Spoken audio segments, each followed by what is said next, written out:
All right. So welcome to the Canadian Society for Organic Urban Land Care, SOLD, National Weekly Zoom Series 2022 Year of the Ecological Garden. My name is Sandora Alford-Purvis, and I'm hosting today from Ottawa, Ontario, which is on the unceded lands of the Algonquin and Anishinaabe people. We meet every Tuesday at 3 p.m. Eastern, noon Pacific for 45 minutes with members of the SOLD community and anyone else interested in holistic approaches to land care. We can't do our work alone, and we gratefully acknowledge support from Gaia College, the leading school for organic land care professional development and diploma courses. The winter semester will be starting in January, and they're offering a full slate of courses in the coming term. SOL's memberships include accredited professionals, and we also welcome public members who wish to support ecological and holistic land care. If you're not a member, please do consider joining through the SOL website. Every month, we feature a theme that impacts our work, and this month it is the right to garden, land access, bylaws, and other barriers to practicing land care. Today, Kiana Simmons is going to be presenting, and Kiana is the program manager for the community farm program hosted at Beatbox Farm in Ottawa, Ontario. Kiana holds a Bachelor of Environmental Studies from the University of Waterloo in Urban Planning, a certificate in Landscape Design from the University of Guelph, and recently completed the Ignatius New Farmer Training Program offered by the Ecological Farmers Association of Ontario. After moving to Ottawa in 2020, Kiana joined the community farm program in its second year and found that the program allowed her to learn to farm and grow organically while still maintaining her 9-to-5 job. Kiana is working to document the program with the hopes that it can be replicated in other communities to shorten food chains and increase food security. Along with other coordinators, Kiana is now planning for the 2023 season and hopes that if you live in the Ottawa area and are interested in organic urban agriculture, you might consider joining the program in the spring. I will post a link to the sign-up sheet for that in the chat while Kiana is presenting. And then after her presentation, we will open it up to audience to take questions, either via the chat, which you can type in at any time and I can read out at the end, or at the end, you're welcome to unmute and ask your questions directly. All right, please take it away, Kiana. Good afternoon, everybody, and thanks so much to SOL for having me. I'm really excited to share about our community farm program at Beatbox today. It's something that we have been running for a couple of years now, and we're just sort of getting to a point where we're scaled up and ready to share it on a broader scale. And yeah, I'll go through the presentation. You can ask some questions at the end, and I'll provide my contact information at the end as well if you'd like to connect on program design. Thanks so much for already doing land acknowledgement. I also wanted to acknowledge that the land that Beatbox Farm are located on are in the unceded, unsurrendered territory of the Anishinaabe Algonquin Nation, whose presence here reaches back to the time immemorial. I'd like to recognize the Algonquins as the customary keepers and defenders of the Ottawa River watershed and its tributaries. We honor their long history of welcoming many nations to the beautiful territory and strive to uphold and uplift the values and voices of our host nation. So what is Community Farm? We are a volunteer-led community agriculture program with 8 coordinators and 60 participants growing on a portion of land at a commercial farm in Ottawa's Greenbelt. So if you are from Ottawa, we are right by Shirley's Bay. If you're not from Ottawa, we're sort of just outside the city on the west end in the Greenbelt. We classify the model of our program as a grow your own CSA, where participants contribute financially at the start of the season and then contribute time each week to plant, maintain, harvest. I do pretty much all the tasks required to grow on our plot. We share resources, including land, with Beatbox Co-op, and we grow to an organic standard. Through our operations, though our operations are separate, Beatbox staff, Beatbox's customers, and the community farm members from the greater Beatbox farm community centered on a shared belief in small-scale organic agriculture. So this picture is me and some of the other coordinators. I think there's one missing. We are a fairly committed group, and we all sort of came to this program being young people who live in the city and have an interest in agriculture, but not necessarily the capital or the ability to access land. So one of the sort of why I had been drawn to speak this month is because for me, this has been a really great way to get into farming, to learn about farming, and to be able to be someone who lives in the city and has a separate profession, but still can be involved in this thing that I'm passionate about. And there's really been such a great learning curve in the couple of seasons I've been with Beatbox. So what does it mean to be a participant in our community farming program? Our participants join us once a week for a 3.5-hour shift. Normally our shifts are on the weekend morning from 8:30 till noon, Saturday and Sunday, and then we have shifts from 4:30 till 7 or 4 p.m. till 7:30, Monday to Thursday. So we do have 6 shifts a week. With our program size of 60 this year, that was about 10 people per shift. Our participants contribute financially at the start of the season, and our fee is $300. This is based on a lot of things, largely the inputs of what it costs to run the program, but what we guarantee is that the vegetables our participants will get out of this program is at least double the value of the initial investment. Our participants are involved in all parts of the growing process, so that's, as I mentioned, harvesting, trellising, seeding, and we find that many hands make light work. There's sort of 2 components to our program: the participants, those are those 60 people that joined, and then our coordinators. So these are the volunteers who run the show. Coordinators also lead 1 shift per week. We attend weekly meetings where we will discuss what's going to be harvested this week, what are the top priorities, what tasks need to get done. And then each coordinator has a program-specific role. So I'm, as I mentioned, the program manager. That can mean different things at different times, but we had a harvest manager who would be sure that our harvest list was up to date based on our crop plan each week. We have a manager for cold storage who would make sure nothing is in the fridge that we don't know about getting kind of funky. We had a coordinator who would oversee greenhouse operations and seeding, and we had coordinators who looked over communications and participant outreach. And our coordinators do the crop planning as well for seasons. Our crop planning process right now is sort of in the works. We're processing the feedback that we received from our 2022 program participants, and we're turning that into a bigger and better vegetable growing plan for next year. The timeline of our program is sort of year-round for our coordinators. In the winter, we do crop planning, but we're also doing seed inventory and irrigation, and we actually start seeding in February, just like a commercial organic farm would. Spring is when our participants join us and we start prepping our 18 300 feet beds. There was a lot of weeding involved this year to prep those beds, and so we've made some investments for next year. We purchased a rototiller where we have sort of a tarp strategy, but other tasks in the spring are really getting plants in the ground. So transplanting those seedlings that have been started in the greenhouse, direct seeding, setting up irrigation, and also orienting participants to the program. We do have returning participants each year, but this season was a lot of new participants, some who had never really farmed or gardened before. So there's sort of a steep learning curve in the spring to bring everybody up to speed, and also just to teach people how to be conscious of the other operation, the commercial farm at Beatbox that is working at the same time or in the same space. In the summer, we start harvesting. Usually our first harvest is in June with cold crops like peas and greens, salad, turnips, radishes.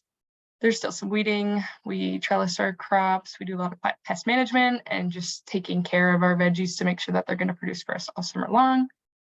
In the fall, we do lots of harvesting still, generally until the first frost. Our program does run until just about beginning of October. So our last crops to harvest are usually squash and onions, different greens. In the fall, the other tasks are really cleaning up the field for the winter, removing the irrigation, cover cropping, bringing things back into the barn. And I think I'm just looking at my notes to make sure I got it all. I think that's it. The sort of breakdown of our shifts like vary through the season. So in the summer, in the spring, it's like a lot more planting, and in the fall, we find us spending a lot more time doing the harvesting and then processing our vegetables, so washing our root crops, and we spend a lot more time sort of at the barn. And you can see in the picture here, we try to reduce waste by having our participants harvest directly into these blue bins and then bring their own bags, kind of like you might see at a market where a CSA farm is having the pickup. So we ask participants to bring elastic bands, and then we have them bring them back throughout the season. We also do a big like yogurt tub drive at the start of the season where participants bring in their like 750 milliliter yogurt tubs, and we'll use them the whole season. We'll put cherry tomatoes in them, beans. So that tends to be sort of our portion sizing.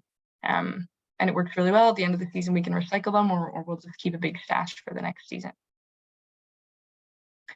So what do we grow in our program? A little bit of everything. We base our crop plan loosely on Beatbox Farm's CSA plan, or at least it kind of was born out of that in the first year, but it's been iterative. We have adjusted it each year to reflect our participant feedback. Some examples this year, you can see in that chart, we had introduced strawberries for the first time, and we grew 25 plants. They produced really, really well. And so we're going to be planting some more next year.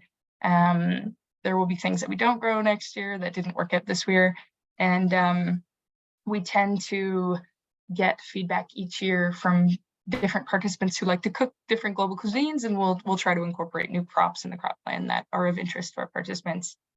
And you can see here, so that picture is from probably one of my favorite harvests this season. It was the muddiest, rainiest day there ever was in the middle of the summer. Or looking at it, I'm thinking it was probably early summer, and all those crops are like glistening clean because we washed them down. But this was a share for about 5 people. I have another picture of all the participants standing behind the veggies, and they're just covered in mud. But we do have fairly large shares because we build in a 30% buffer into our crop plan. Since we're growing with people who maybe have never grown before, we do expect a certain level of crop failure. So this year we didn't have any peas, and I really think it was just somebody planted but didn't know the planting depth and they didn't come up. But you know, like a regular share here is a bunch of salad turnips, a bunch of radish, some herbs, there's basil, and I think dill at the front. I see carrots, beets, Napa cabbage, probably 3 cucumbers, maybe some lettuce at the back, a tub of beans, and some bouquets of flowers if we have them. So our shares really are like you would get if you were a CSA customer going to your farm to pick up veggies each week. So as I mentioned, we run our program on Beatbox Farm, which is a commercial CSA farm. They I'm not sure how many people their CSA was this year, but it is fairly large, and then they sell at their farm store on the farm. So we do share the farm with them, and the way we've sort of gotten around some of the pinch points of using the same resources that our program runs outside of their main farm hours. So we are weekend mornings and then after 4 p.m. weekdays, whereas they would be sort of an 8 to 4 operation Monday to Friday. But we are able to share a lot of infrastructure with them, which is really what makes our program possible and what I think makes our program so successful. So in terms of infrastructure, our plot is located within their deer fence, which is huge for such a large amount of vegetables that we're going to be protected from wildlife. We have an area in the barn where we store tools. We're able to access their wash station for those days when our carrots and beets are really, really muddy and people don't want to take them in their cars because of that. We have a small portion of the greenhouse where we're able to start our seedlings. We have a corner in the cold storage where we can keep produce that we might harvest at the beginning of the week, and then each shift would take their share from. We connect to their main irrigation line, and we're able to use those blue tote bins and carts to move our harvest from the field back to the barn. We share services as well. So our initial investment, we call it the community farm share. That $300 can be paid through the farm store. So they have like a Square site that handles all the financial transactions, which is great for us. We're able to share some of the greenhouse duties. Community farm can cover some weekend shifts if farm staff aren't there, or we have typically like close the greenhouses in the evenings when it's getting cold because we're at the farm anyways. But the commercial farm also does us a huge favor in watering our seedlings for a good portion of the spring. We contribute some property maintenance, like weed whacking inside of that deer fence area. We also do some maintenance on the deer fence. We have a lot of participants, so that means extra hands are available. There was a time this year when the commercial farm was really behind on some of their planting, and we had a shift of, I think, 12 people help them out. And our participants really had a great time because they received instruction in a different way than they normally would with community farm, and they got to plant something new in a way that they hadn't done it before. So everything's kind of a learning experience. And we bringing 60 participants to the farm broadens the beatbox community and drives farm store to the traffic. I think we have a really awesome opportunity bringing people to the farm and helping them to feel like it's one of their places that they can come, they can bring their family, they can spend a Saturday there. And that in turn really supports the commercial farm and getting their message out and bringing people to the farm. What about the money? The financial contribution of our participants goes towards the program inputs. So irrigation, seeds, tools, utility costs for storage, like the electricity costs for the cold room and the barn. Fertilizer, we get some really great mushroom compost at the beginning of the season that helps our crops grow, and the land rental. So a portion of our fee goes towards Beatbox Farm takes it, and it helps to pay their land lease. We are also able to order in bulk. So ordering seeds and row cover and irrigation supplies in bulk is really an awesome way to reduce our costs, but also reduces the cost for the farm. I mentioned that we did strawberries for the first time this year, and we got a really good discount ordering strawberry plugs because we ordered quite a lot. The commercial farm took some, and then we took some, whereas we would have sort of paid full price if we had just ordered the small amount that we wanted. The other thing that I didn't put on the slide was that we are able to share crops as well. We have had times where we had a bumper crop, or Beatbox Commercial Farm has a bumper crop.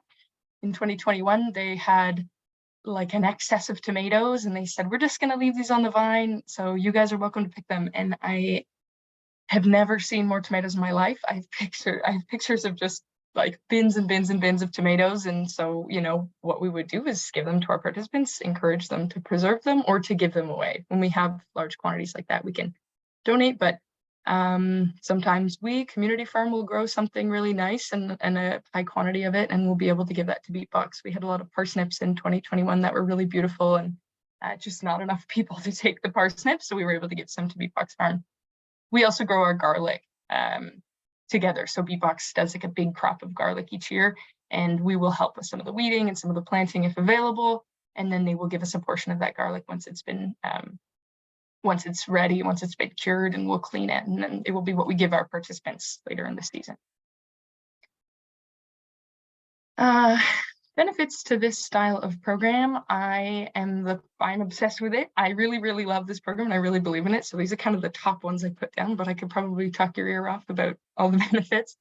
Number one is that collectively we grow more food than we would at home in our individual gardens. And I did the math for 2023. We're hoping to have about 70 participants. And if you divided the space we have in our field, that would be about 28 square meters per person.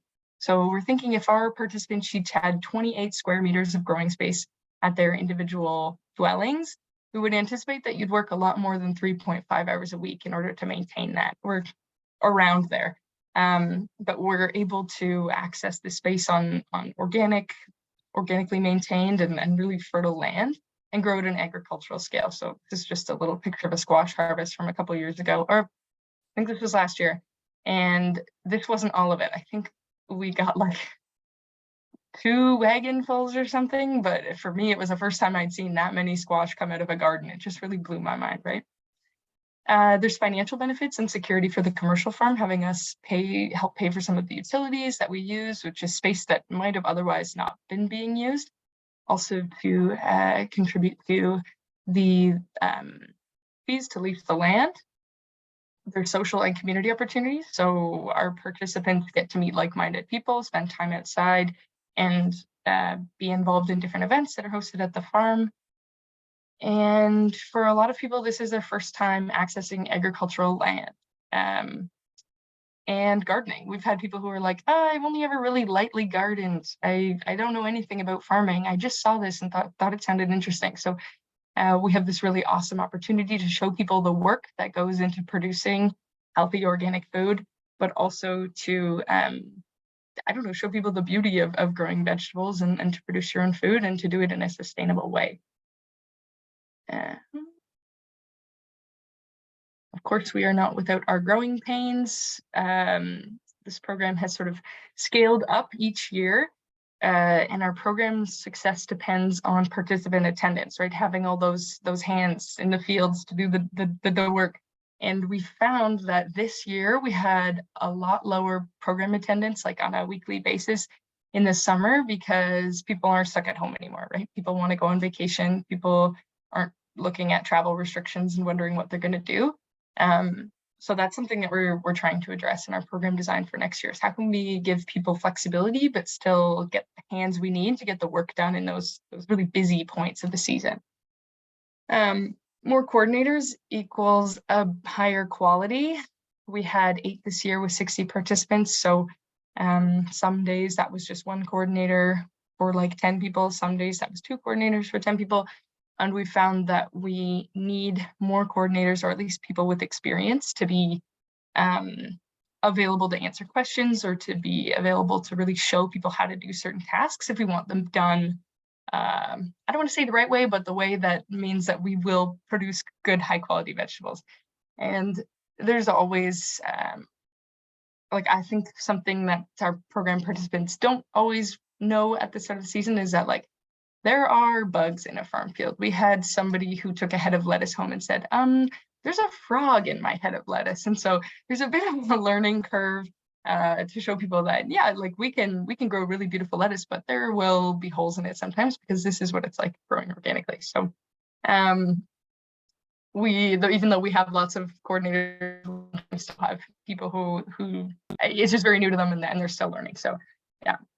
We do have after-hour tasks that can be a little difficult. So like I said, we're only 3.5 hours, 6 days a week. Sometimes we need people to turn off the irrigation late at night when we turn it on after a shift. And so we've relied fairly heavily on some of our coordinators who live on the farm. And we're trying to find ways to make sure that they have freedom, that they don't have to be the people who are there every single night to turn it on, because the rest of the coordinators don't have to be there every single day. And then there are also some barriers to this program, which we recognize, financial and physical, but also transportation. This is a farm in Ottawa's Greenbelt, where, I mean, if you're from any mid-sized Canadian city and you rely on getting somewhere via transit at like a specific time, you know that it's difficult to do that. And taking the bus is not that feasible. We have quite a lot of participants who bike, but for some who need vehicle transportation, we've tried to implement some carpooling systems, but we're trying to figure out how we can make it accessible to people who might not have a personal vehicle.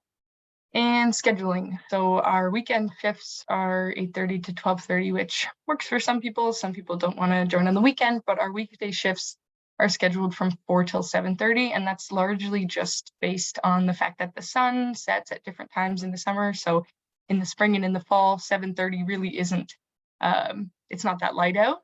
So we're trying to make it so that people can join later if they'd like, but still fit in the time, because there are a lot of people have jobs and can't be at the farm by 4:30. It's kind of a big ask. So those are some of the things that we've been recognizing and we're trying to address. So what do our participants have to say? I just went through the exercise of going through the survey a couple of weeks ago. We send out a comprehensive survey that just asks, did you have fun? What did you think of the price? What did you like growing?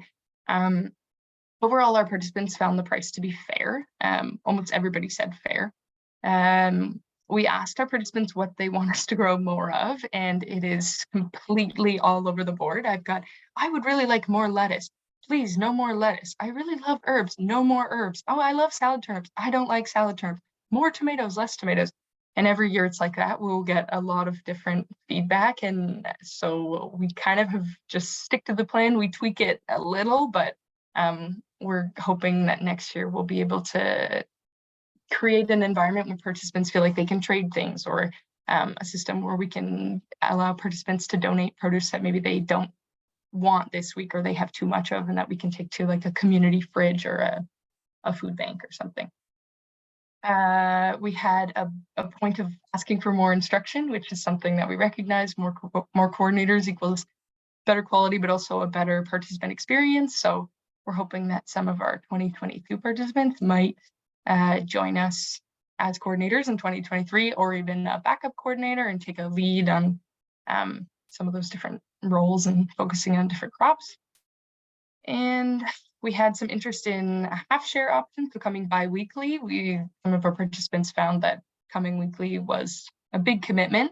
And I agree that it's a big commitment. And so we're trying to find the balance of recognizing how much work it is to run an organic farming program like this, while also giving people the flexibility to join maybe on a bi-weekly basis and still get those hands in the dirt, like you said.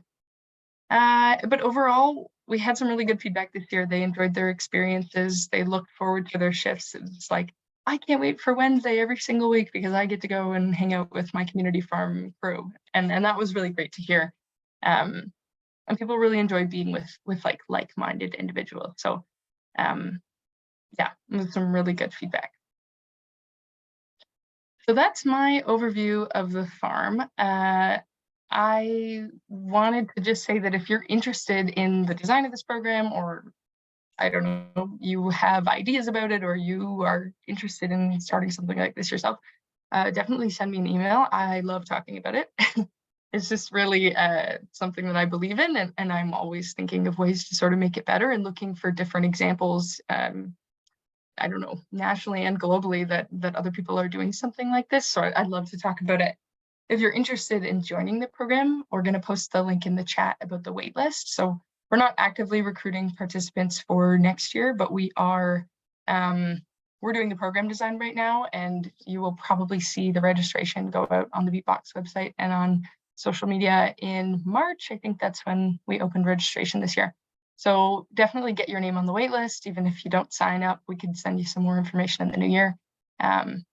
And yeah, thanks so much for listening. I'm really happy to be able to share this. And if you have any questions, I'll check the chat now. Thank you very much. That was excellent. And we do have a couple of questions.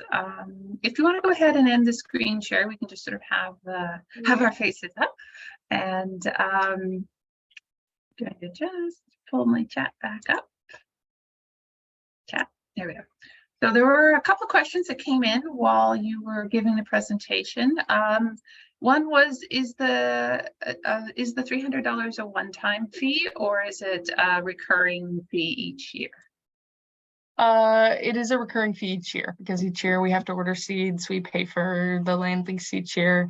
But I would say that it's been $300 sort of, it hasn't gone up, it's just consistently been $300. I mean, it might go up, but that was, I guess, something I didn't touch on, was that our program runs from May until November. So for me, I just started going back to the grocery store to buy, or to the farmer's market to buy produce. I've pretty much had all my vegetables covered from, well, mid-June when we start harvesting and until the end of the season. And I have lots of things frozen. So yeah, that's sort of our plug, is that it is $300, but if you think of the value of the food, it's about double, because we recognize you put a lot of time into it. Yeah. Well, and given how much food prices have been going up, it's probably going to be a lot more than double, even if it's the same amount of food next year. There's another question. During winter, do you have cover crops? I thought you did mention that in there, but which ones? What kinds of cover crops do you use? Yeah, this is something sort of new to us that we were starting to use last year. I believe we did a mix of oats and peas. And so what we tried to do, I wouldn't say that we're great at cover crops, it's still a bit of a learning curve with cover crops. So what we'll do is, when we harvest a bed and it's completely empty, we would like prep it again and then spread oats and peas. And then if it's still on irrigation, they tend to take a lot quicker, but really depends when we can get on it, because there's that time of year in like September that you're like, okay, I got to start prepping for fall, but there are so many vegetables, everything's ripe at the same time, and there's still so much maintenance that needs to get on. And as like a volunteer-led and a program where we have participants who might not have any farming experience, we tend to fall behind. So I wouldn't say that we're a model for cover crops, but we do use oats and peas, and we do our best to prep or to cover crop beds that are empty and ready at that time of year. From a bit of experience and not too far away from their greenbelt space, the tillage radish takes really easily without much more prep than just throwing it down, and it does compete fairly well with volunteer weeds and even some perennial grasses, which is what I was trying it to see if it would suppress, and it did a pretty good job. So Okay, the cool. tillage radish were a low fuss, fast to seed cover crop. Great to know. And they did quite well there. So, and one more question from Doug, the first two were from, is does the farm compost or worm compost on site? We just built, so this is a whole other thing. There's so many parts. One of our community farm coordinators didn't really lead a shift this week, but she did some special projects for the farm. So that was redoing the kitchen and like stripping and repainting the outhouse. And one of the things she did was she built a leaf compost system. But most of the compost that we've used has been like a mix of compost, and then we have like a organic granular amendment.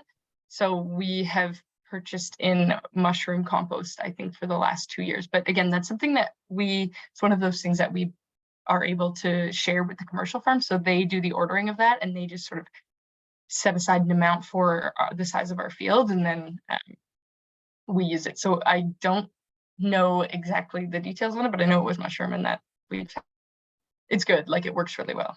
Yeah. Yeah, actually here in Ottawa, the Box of Life, which does a lot of worm composting, but also is working with a bunch of different community gardens to develop on-site composting plans, would probably be happy to talk to you about how you could develop more on-site composting, and even to offer it for people to bring back if they've got stuff that they've been cleaning off of the vegetables and any bits and that to come back and compost, bring them back to the compost. We'd be happy to talk to them. I will say that we do compost, like we do have compost piles, but I don't believe that we sort of right now turn them and put them in our field. We've used the compost that is provided, but we do have we have a big wheelbarrow and we'll move it sort of to another part of the farm. But there's a tomato compost, and then there's a regular compost. Because of all the volunteer tomatoes. Yeah. So somebody, Rhonda, noted the comment came in when you were presenting about the fall off of volunteers in late summer is really common, and she'd love to hear your strategies for boosting participation. Imagine you're doing a bit of brainstorming about that right now.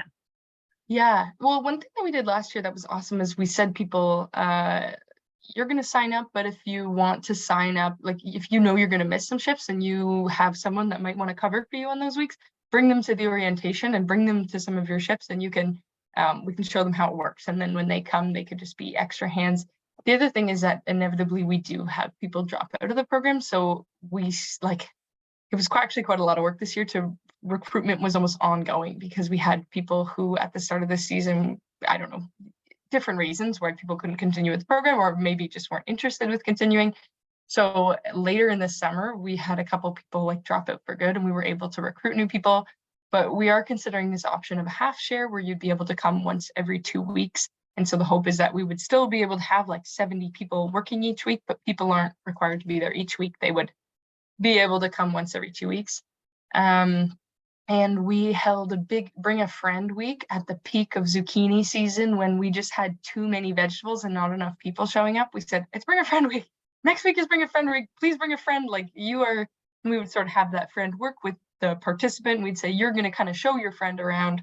We'll make sure that the tasks are things that people can do if they've never been here before. We would try to incentivize people to come. And then we also sent an email just saying, listen, we know that people don't want to come, we know that this is a time of year in the fall too. We also have some drop off when it starts getting cold. And we just said to people this is why we need you there each week. These are the things we need to do. If we encourage flexibility in your shifts. The way our shifts work is that we'll have, you're assigned to a shift. So Monday might be your regular shift, but if you can't come Monday, you're welcome to make it up another day of the week. We just ask that people kind of have a home shift so that we know who their coordinator contact would be. And we just reminded people that you can switch shifts, and if you want to bring a friend, no problem. So we were kind of making it up as we went this year, because we didn't expect to have the drop off that we did. In the end, it worked out. We got rid of all of our zucchinis and the field is cover cropped and put to sleep, but it was a lot of just kind of making it up as we went. And I mean, it might be different for your program. You might have other strategies that kind of worked for us, but we are hoping to kind of design the program next year to make it so that we can kind of grab extra people if we need them when we don't, when we need people. And there's been suggestions about having like a substitution list for people who don't necessarily aren't part of the program, but could just come and volunteer, which to me was a nice idea, but a difficult idea as a coordinator, being like, oh, well, we'll invite this person who's never been here before and doesn't know the system. And then the coordinator then has to like walk them through and give them a tour and show them all the things. And that is not really a great use of time when there's a lot of things to be done at that time of the year. So it is an ongoing process to make sure that we have enough people to do the work, but we never had a week that we were like, we had our lowest point this year is we were having about 40 people coming versus 60, and we were still able to get tasks done. In a way, it was almost better because we had the coordinators able to work with the participants a little more one-on-one. But yeah, the hope is that next year we can kind of avoid that problem. Oh, that all makes sense. And that pretty much answers the next question, which was how do you keep morale up? I think you sort of tackled that in answering the last one. And then the other half of that, or the other question from that same post, might be too big to tackle here, but it's just how do you deal with insects and disease? And that's, if you go ahead with whatever you want, but I know you can't answer, but specifically organically. But yeah, there's so much. Yeah, I'm going to touch on the morale question too, because I think it's fun, and maybe I didn't mention this, but we did try to do like an end of the season potluck, a mid-season potluck, and then there's different activities that go on at Beatbox Farm. They have a concert series, and we would invite participants to come and say, hey, some of your coordinators are going to be there, come on. One of the other coordinators would sometimes bring drinks or snacks at the end of the session, and we would chat. But generally, like, it's difficult work, but you're paired up with someone, and once you're seeding or weeding together, you just get chatting, and people have a really good time. I don't think that our participants would be there if they didn't enjoy that physical work. So the morale generally is quite high, unless it's like a really rainy, awful weather day. Sometimes we'll just kind of end early if there's certain things we can't do. So the disease and pest question. So we just grow our tomatoes in the field, and we grow them until they die. Basically, we tend to get quite a lot of tomatoes anyways, but like, yeah, tomatoes, we don't have a great disease management strategy. We try to space them out. That's, I guess, one of the ways that we try to mitigate disease is by spacing our plants enough. We use row cover and protect net to keep our greens and everything protected from insects, which works to an extent. I mean, as best as it can when you have people who maybe haven't used it before and aren't always doing things tightly. But in terms of like pests, I would say that we really focus on like potato bugs and like cucurbit beetles, so little black and yellow ones. And we have like it's pretty low tech. We kind of take those yogurt containers that we use for everything, and we'll fill them with like sudsy water or something, and get participants like, at that time of year when the pest pressure is really high, we'll have one person on each shift. So every day of the week, like kind of hunting for pests. In the soil, we haven't really had any issues in terms of pests, but we do, again, we build in a pretty big crop buffer of about 30% because anything could happen. And we recognize that we're just kind of amateurs doing this. And I see there's a question too about rodents. There's voles in the field. There's also turkeys in the field, and they do get some of what we grow, but truthfully, in such a big plot, like it doesn't, we've never had it be decimated. This year, I think we had 250 feet, no, sorry, 2.5 rows. So that's 600 and 750 feet of tomatoes. And some of them were eaten by turkeys, but they can only really get the ones on the bottom. So we still had some at the top, and we've had, maybe it's just luck, or maybe it's just that we've produced a high enough quantity that it hasn't really hurt us. Yeah. Yeah. Now, and you mentioned disease issues with tomatoes. If you got late blight on them, it wasn't anything about your management. No. The whole city got late blight. Everybody's got late blight. All happen. I've never seen it like that. It was just the combination of conditions, and it happens. So one last question, and then we'll probably wrap it up. Do you teach folks how to cook veg or store it for the winter? Do they get recipes? A lot of people don't know what to do with veggies, and it becomes expensive compost. Yeah, this is a great point. So we have a Facebook group where we have encouraged people to share their like favorite recipes. I've got a zucchini bread recipe that I'm making almost once a week at peak zucchini season.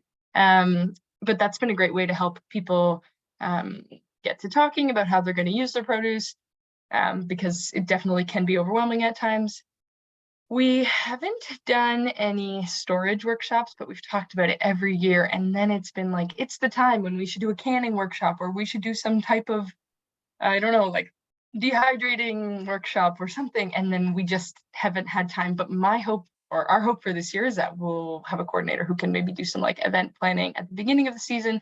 We schedule it. We've kind of got the system in place. We've got what we need before we get too busy, because we have all the notes. We have so each week we make like a task list. It's got the harvest, it's got the tasks, it's got the priorities, what needs to be planted, what needs to be weeded, and it's all labeled by date. And we have those so we can see now, like, okay, what are the weeks that we had the most to do and we didn't get it all done? And we can kind of go back and look and say, okay, like here's maybe when we should plan, because we know we're going to be really busy at this time. So my hope is that, we can do a workshop on storing vegetables, cooking vegetables, and canning and preserving. And I think that would be really beneficial to our participants.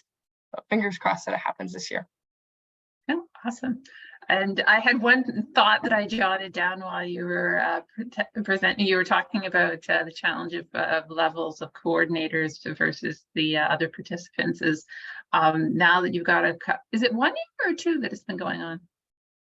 This last season was year 3, so we're looking towards year 4. Yeah. So if there's a way to sort of pair new participants with sort of mentors who maybe been there for a few years to just try to take some of the pressure off the poor coordinators. We love to have returning participants. They're such a great resource, and they make our lives as coordinators so much easier. So if you're from Beet Box Farm and you're watching this, please join us again. Come back. No, that's awesome. That was a lot of really good information. It sounds like an awesome program. And I have like 2 different garden areas that I have to take care of. And part of me still like, I want to be part of it. It's like the community gardening aspect sounds awesome. Because so many people have not had the experience of before. So it's not just the coming away with food, it's also coming away with here's how to grow food, which is a skill that there's been a real interruption in generation to generation for a lot of people, and so you need a way in, and this sounds like a really amazing program to help people with that, both the resources side and the land access side, but also that how do you do it side, so you don't have to go through the full learning curve on your own, and that's really wonderful. So thank you very much. I see Karen has put in the comments, thank you, and I saw an earlier one saying thank you. It was a really good program, and I echo that. Thank you very much, and thanks everyone for joining us today. I will be posting the recording, so you'll be able to share it, and everybody registered, you'll get an email with the link to it. We do have one more episode in this month's theme, and it's going to be working with some local governments to depave and regenerate. So this is going to be a look at sort of the Champlain depaving project here in Ottawa with Daniel Buckles. So it's actually, how do we convert some of the asphalt in our neighborhoods back to green space? And how do you actually go through the technical questions of working with the community or with the municipality, but also how does this go? And there's some really neat before and after that I've already seen photos of it. So it'll be a fun project. So I'll have the link for that in the sign up, and hopefully see a bunch of you back next week. All right. Thanks, everybody. Bye.